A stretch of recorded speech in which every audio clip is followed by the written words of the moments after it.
tawaran pesugihan kekayaan untuk Pak Suherman. Jadi Pak Suherman dia memiliki 1 istri dan 1 anak. Pak Suherman dalam kesehariannya dia sebagai petani dan tukang penjual bubur kacang. Pengen tahu kisah kelanjutannya? Langsung aja ke poin intinya.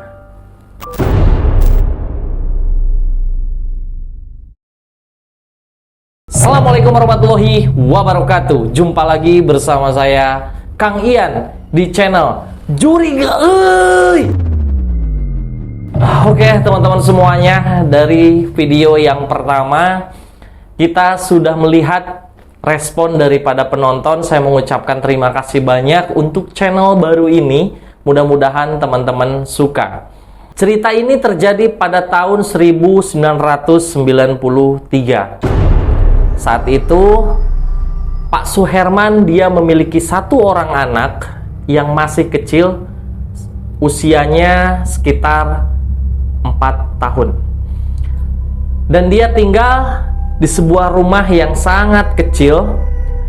Dalam kesehariannya Pak Suherman dia berkeliling sebagai penjual bubur. Jadi Pak Suherman ini dia tinggal bersama istrinya di rumah kecil ini dengan kehidupan latar belakang yang sedikit miris alias sangat sulit ekonomi pada saat itu. Setelah menjual bubur, biasanya Pak Suherman dia bekerja juga sebagai petani. Pada suatu ketika saat dimana masuk dini hari, Pak Suherman sepulangnya dia menjual bubur. Biasanya Pak Suherman dia berangkat sekitar jam 4 dini hari dan pulang jam 9 dini hari. Saat kepulangannya Pak Suherman, istrinya tanya, "Pak, stok beras di rumah kita habis, gimana penjualannya hari ini?" Sebut saja istrinya Ibu Mimin. Lalu Pak Suherman menjawab, "Iya mah, alhamdulillah penjualan bubur kacang hari ini lumayan laris dan Bapak mendapatkan uang yang lumayan cukup banyak daripada biasanya." Lalu seketika anaknya dia lari sambil panggil "Bapak, Bapak," karena ingin meminta uang jajan. Namanya anak kecil seusia itu ya kan, biasanya yang ada dalam pikirannya itu hanya jajan, jajan, dan jajan. Lalu ibunya dia berkata, "Nak, jangan main jauh-jauh ya. Soalnya lagi musim culik." Jadi pada saat itu memang tahun 1993 itu banyaknya marak berita pemberitaan anak-anak yang diculik pada saat itu. Setelah bapaknya ngasih uang kepada anaknya, Pak Suherman lalu memberikan uang juga kepada Ibu Mimin. Lalu Ibu Mimin membelanjakan untuk persediaan bahan makanan di dapur karena hampir semuanya kosong. Sembari istrinya dia berbelanja, Pak Suherman dia seperti aktivitas pada biasanya, dia membawa cangkul untuk pergi ke sebuah perkebunan yang letaknya ada di sebuah pegunungan. Jadi Pak Suherman ini ketika setiap pulang jualan dan dia pergi untuk melihat kebunnya, jadi istrinya itu sudah disiapkan kayak semacam kotak makanan untuk perbekalan saat di gunung nanti. Seperti biasa ada air, ada makanan, dan yang lain-lain. Lalu Pak Suherman saat perjalanan menuju ke perkebunan, dia mendapatkan kejanggalan, yaitu dia bertemu dengan seorang perempuan, namun yang dia tidak kenali sama sekali. Lalu perempuan ini dia tersenyum, tapi senyumnya itu berbeda dengan senyuman manusia pada umumnya. Jadi senyumannya lebih ke kayak menakutkan gitu. Nah, berhubung Pak Suherman ini tidak mengenalinya, Akhirnya Pak Suherman dia cuman membalas senyumannya, lalu dia melanjutkan perjalanannya menuju gunung tersebut. Sesampainya di pegunungan, Pak Suherman seperti biasa dia melakukan aktivitas mencangkul, ya, membereskan kebunnya dengan sampah-sampah yang ada di situ. Pada saat jam 12 siang, Pak Suherman dia istirahat sejenak. Lalu Pak Suherman saat istirahat tentunya dia membuka kotak perbekalan yang sudah disiapkan istrinya yang dibawa dari rumah. Pada saat itu Pak Suherman dia lupa membawa sarung dan pakaian untuk melakukan sholat. Karena biasanya Pak Suherman itu ketika dia pergi kemanapun, sarung, peci, dan yang lainnya itu selalu dibawa, termasuk sejadah. Namun pada saat itu dia kelupaan. Tas yang berisikan peralatan sarung, peci, dan sejadahnya itu tidak kebawa. Alhasil, yang biasanya pulang sore, dia berniat pulang agak sedikit cepat karena dia belum menjalankan sholat zuhur pada saat itu. Jadi saat Pak Suherman sedang menyantap makanannya, dikagetkan dengan loncatnya ayam hitam di depannya. Pada saat itu Pak Suherman sedang makan, dia kaget. Astagfirullahaladzim, ini ayam apa? Kok warnanya beda dengan ayam pada umumnya? Warnanya hitam, dari mulai kepala, di bagian bulu-bulu ayamnya semuanya, sampai di kakinya juga semuanya berwarna hitam. Terus Pak Suherman dia menatap ayam itu sambil bergumam, ada apa ini? Seumur-umur dia berkebun di pegunungan itu, dia tidak pernah melihat ayam yang model jenisnya seperti ini. Karena Pak Suherman ini dialah orang yang polos dan taat beribadah, Pak Suherman tidak menghiraukan pemikiran negatifnya dan apa yang terjadi di hadapannya itu. Dia melanjutkan santapan makanannya. Sambil makan, dia kembali mendapatkan sesuatu yang aneh dan berbeda. Ayam yang tadi loncat di hadapannya, dia cuma bergeser mondar-mandir sedikit dan tidak pernah mau jauh dari lokasi Pak Suherman itu tempat dia makan. Karena berhubung menyantap makanannya sudah selesai, singkat cerita, Pak Suherman dia bergegas berdiri dari duduknya. Dan kemudian ayam hitam itu tiba-tiba menjauh dan berjalan lurus menuju ke puncak gunung tersebut. Dari kejauhan Pak Suherman menatap, kenapa ayam itu seperti menunjukkan sesuatu. Saking penasarannya Pak Suherman dia langsung mengikuti ayam hitam itu secara perlahan. Dan anehnya, ayam hitam itu dia menunjukkan gestur seperti jalannya manusia. Saat Pak Suherman dia berhenti melangkah, ayam juga berhenti untuk berjalan. Di situ rasa kepenasaran Pak Suherman semakin naik. Lalu Pak Suherman dia melanjutkan perjalanannya sambil mengikuti ayam tersebut, tanpa menoleh ke kanan, ke kiri, ataupun ke belakang. Dan tanpa ia sadari, ketika mengikuti ayam hitam itu, Pak Suherman dia dikagetkan dengan suasana dan nuansa yang berbeda. Yang tadinya dia berada posisi di pegunungan, Pak Suherman tiba-tiba ada di dalam sebuah kerajaan.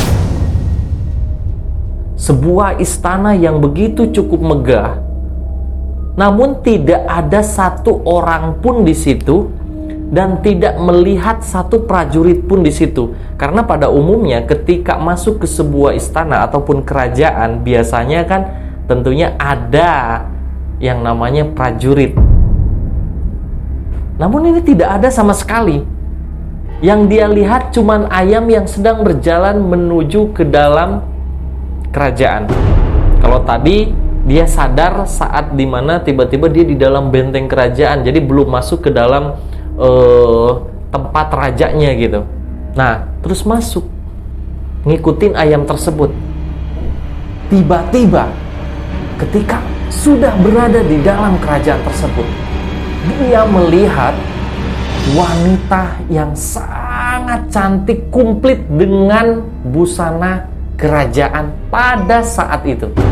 Karena Pak Suherman ini adalah orang yang taat dalam beribadah dan beragamanya, dia mengatakan, "Astagfirullahaladzim, ini saya ada di mana? Dan kamu siapa?" Pak Suherman dengan tampak kebingungan dengan suasana yang seperti itu, dia masih diberikan kesadaran. Jadi biasanya kalau misalkan dibawa ke alam yang seperti itu, orang itu sudah hilang kesadarannya, seperti kayak terpengaruhi dengan energi-energi negatif yang memang ditimbulkan oleh makhluk gaib yang ada di sekitaran situ. Tapi Pak Suherman ini berbeda. Pak Suherman masih sadar bahwasanya ini adalah sebuah kerajaan. Karena berhubung saat Pak Suherman bertanya kepada seorang wanita yang membalikkan badannya alias membelakangi Pak Suherman, saat Pak Suherman dia bertanya, "Kamu siapa?" Putri cantik ini dia menoleh ke belakang. Yang ada di pandangannya Pak Suherman, wanita ini dia memancarkan sinar di bagian wajah dan seluruh kulitnya. Tapi ada satu keanehan yang dilihat oleh Pak Suherman ini. Di sekitaran dalam kerajaan ini, dia melihat banyaknya sisik-sisik ular yang berwarna keemasan. Saat putri itu menoleh dan dia mengatakan, "Kamu itu orang baik. Kamu itu hidupnya sudah cukup sabar dengan tingkat kemiskinan kamu bersama istri dan anakmu. Saya tahu sehari-hari kamu dan saya tahu gimana keuangan kamu." Putri itu dia berkata seperti itu. Lalu Pak Suherman dia memasang wajahnya yang cukup terheran-heran. "Sebetulnya kamu ini siapa? Lantas kenapa kamu tahu dengan keadaan perekonomian kami? Dan kamu juga tahu di rumah ada istri dan ada satu anak saya." Pak Suherman dia tampak makin kebingungan ketika melihat putri itu sambil tersenyum dan dia berkata, "Bapak nggak usah takut dengan saya.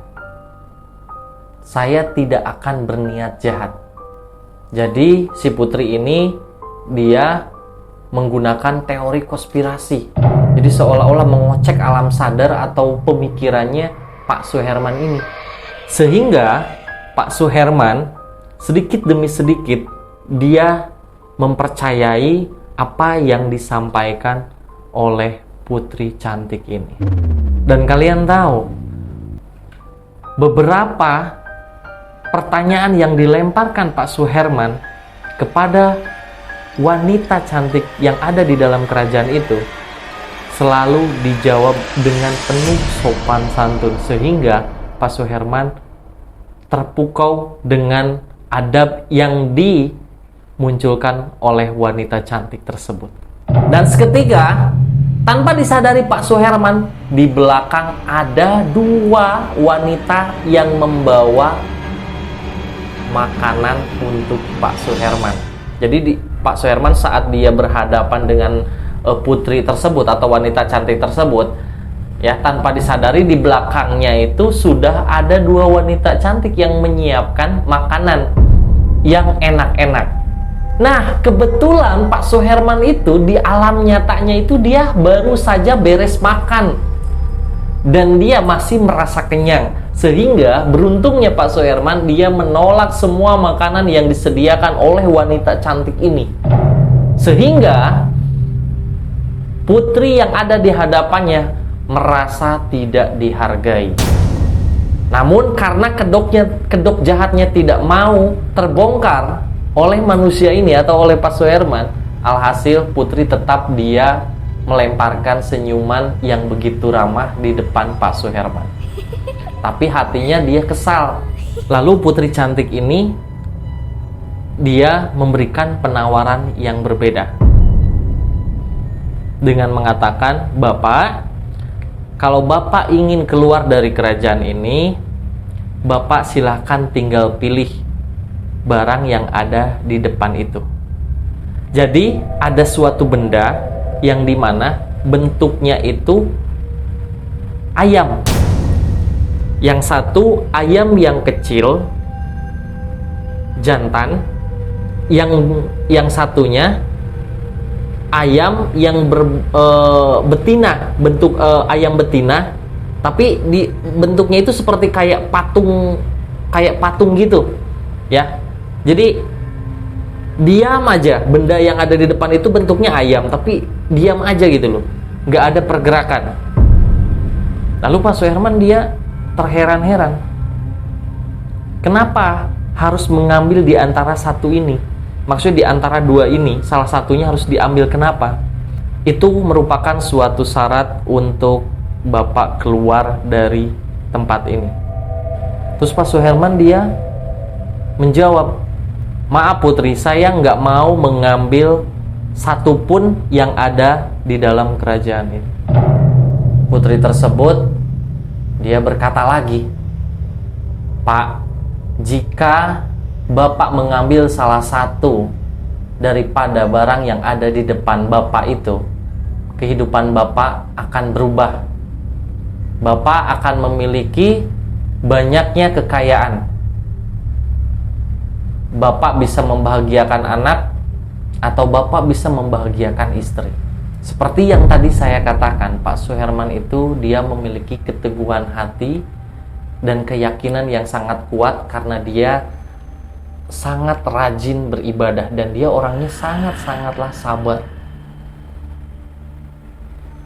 Jadi saat itu Pak Suherman memutuskan untuk tidak mengambil keduanya.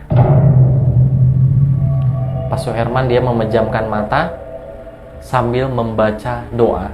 Seketika semua yang terjadi di hadapannya Pak Suherman hilang dan kembali menjadi sebuah pegunungan. Jadi putri kerajaan, dua wanita cantik yang ada di belakangnya Pak Suherman yang menggunakan kostum kerajaan dan barang-barang dan ayam hitam semuanya hilang seketika. Yang terlihat hanya ada pepohonan yang ada di pegunungan tersebut. Tanpa berpikir banyak, Pak Suherman dia langsung bergegas turun dari pegunungan tersebut, lalu dia membawa cangkulnya dan membawa peralatan-peralatan yang dia bawa dari rumah menuju pegunungan tersebut, dia bawa pulang kembali dan langsung dia berteriak-teriak sambil ketakutan dan bercerita kepada istrinya. Setelah menceritakan semua kejadian yang dialami Pak Suherman di pegunungan tersebut dengan berbagai penawaran ini untuk kekayaan dan sebagainya, Pak Suherman disuruh oleh istrinya untuk melakukan sholat zuhur dulu. Pada saat itu anaknya masih dalam kondisi sedang main, jadi tidak ada di dalam rumah. Saat Pak Suherman melaksanakan sholat zuhur dan dia berdoa, "Ya Allah, selamatkanlah aku, istriku, anakku, dan seluruh keluargaku." Setelah sholat, Pak Suherman dia baru ingat dengan anaknya. "Bu, anak kita kemana?" Lalu istrinya Pak Suherman dia menjawab, "Sedang main, Pak." "Kok belum pulang?" "Iya, Pak, Ibu belum mencarinya karena Ibu baru selesai beres-beres di rumah." "Ya udah, Bu, tolong cari, Bu. Takutnya terjadi apa-apa." Jadi Pak Suherman itu takut ada sesuatu yang terjadi kepada anaknya karena dia habis mengalami fenomena yang memang agak berbeda dan aneh dan belum pernah dialami seumur hidupnya. Alhasil istrinya dia mencari anaknya dan alhamdulillahnya si anak ketemu dan langsung dibawa pulang dan berkumpul lagi bersama Pak Suherman. Dari kejadian ini kita bisa melihat begitu sabar dan tabahnya dan begitu sangat-sangat luar biasa yang dialami oleh Pak Suherman bersama keluarganya. Meskipun dia penjual bubur kacang, meskipun dia rumahnya kecil, ekonominya serba kekurangan, namun Pak Suherman dia tidak tergoda dengan tawaran-tawaran tersebut. Pada poin intinya, ketika putri itu menawarkan barang yang ada di depan, sebuah anak ayam dan sebuah induk ayam, ya, ternyata itu hanya sebuah pilihan. Oke, sorry ya, ada suara gemuruh hujan. Jadi itu hanya sebuah pilihan. Mungkin kalau misalkan diambil, ya, yang anak ayam, itu mungkin pasti yang akan menjadi tumbalnya adalah anaknya Pak Suherman, yang laki-laki itu. Nah, ketika mengambil ayam yang betinanya, mungkin nanti istrinya yang akan menjadi tumbal. Nah, dari sini kita bisa belajar poin positifnya, segimana sulit dan berat masalah kamu, yang namanya menduakan Tuhan, yang namanya mendapatkan kekayaan dengan cara tidak baik, tetap aja itu tidak dibenarkan dan tidak dianjurkan oleh agama kita. Jadi buat teman-teman semuanya, perbanyaklah sholat, perbanyaklah zakat, berzikir, lakukanlah hal-hal yang positif, jauhilah hal-hal yang negatif. Insya Allah, sesulit dan seberat apapun masalah kita, kalau kita tetap masih berada di jalan yang benar, ya, sesuai dengan syariat agama kita masing-masing, insya Allah kita akan diberikan kemudahan setelah kesulitan. Terima kasih banyak semua yang sudah melihat video ini dan mendengarkan cerita kisah nyata ini dari Pak Suherman beserta keluarganya. Mudah-mudahan bisa menjadikan pelajaran yang berharga buat kita semuanya, dan mudah-mudahan juga kita bersama keluarga senantiasa dalam perlindungan Allah Subhanahu wa taala. Teman-teman, jika berkenan silahkan kalian klik like, share, and subscribe. Sampai ketemu lagi di video selanjutnya bersama saya Kang Ian di channel Jurik.